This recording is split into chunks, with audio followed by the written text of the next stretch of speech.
Mtazamaji, Rais William Ruto anatarajiwa kaunti ya Mandera wikendi hii, mwezi mmoja baada ya kuahidi kufunguliwa kwa mpaka wa Kenya na Somalia eneo hilo. Mpaka huu, mtazamaji, umesalia kufungwa kwa zaidi ya mwongo mmoja kutokana na tishio la usalama kutoka kwa kundi gaidi la Al-Shabaab. Na mhariri wa NTV Bridget Ngana alizuru Mandera na kuandaa taarifa hii inaonyesha hali ilivyo mpakani.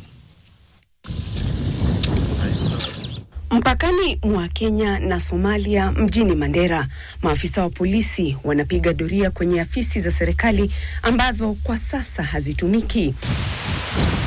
Hapa mabaki ya magari yaliyomiminiwa risasi ni ishara ya hali tete iliyokumba eneo hili zaidi ya muongo mmoja uliopita. Huku upande huu wa Kenya ukikaa mahame. Upande wa Somalia, biashara na wakazi wanaendelea na maisha. Kufungwa kwa lango hili kukitokana na kukithiri kwa mashambulizi ya kigaidi nchini Kenya na wanamgambo wa Al-Shabaab. Lakini ahadi hii kutoka Rais William Ruto mwezi wa Februari alipozuru kaunti hii kuliashiria mabadiliko ya hali ilivyo sasa. Na biashara haiwezi kufanyika kama mipaka yetu imefungwa. Kwa hivyo mimi narudi hapa mwezi wa 4 kuja kufungua ile border post. Huku ahadi ya rais ikipokelewa kwa shangwe, baadhi ya wakazi wanahofia usalama kudorora iwapo mpaka utafunguliwa. Sipendi hiyo border ifunguliwe kabisa kwa maoni yangu. Kwa vile border ikifunguliwa maneno nyingi itaharibika. Mambo wagaidi wataingia tauni. Lakini wachanganuzi wa masuala ya kidiplomasia na usalama wa kimataifa wanasema kuwa uamuzi huu lazima uwe umeafikiwa baada ya nchi za Kenya na Somalia kutathmini kuwa kufunguliwa kwa mpaka wa Mandera hautaleta tishio kwa usalama wa nchi zote mbili. Risks like we're talking about, we could have 1 or 2 bad elements slipping in and causing chaos on the Kenyan side.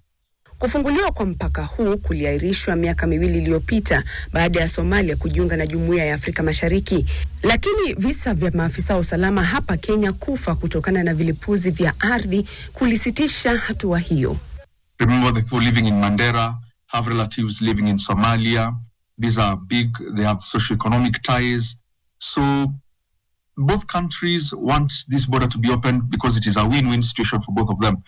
Kwa zaidi ya muongo mmoja, lango hili kwenye mpaka wa Kenya na Somalia hapa kaunti ya Mandera imesalia kufungwa kutokana na kile kilichokuwa ni tishio la usalama hasa hapa nchini Kenya. Lakini kwa kipindi cha mwezi mmoja ujao, lango hili litafunguliwa kuunganisha jamii kati ya nchi ya Somalia na Kenya. Bridget Ngana, NTV, kaunti ya Mandera.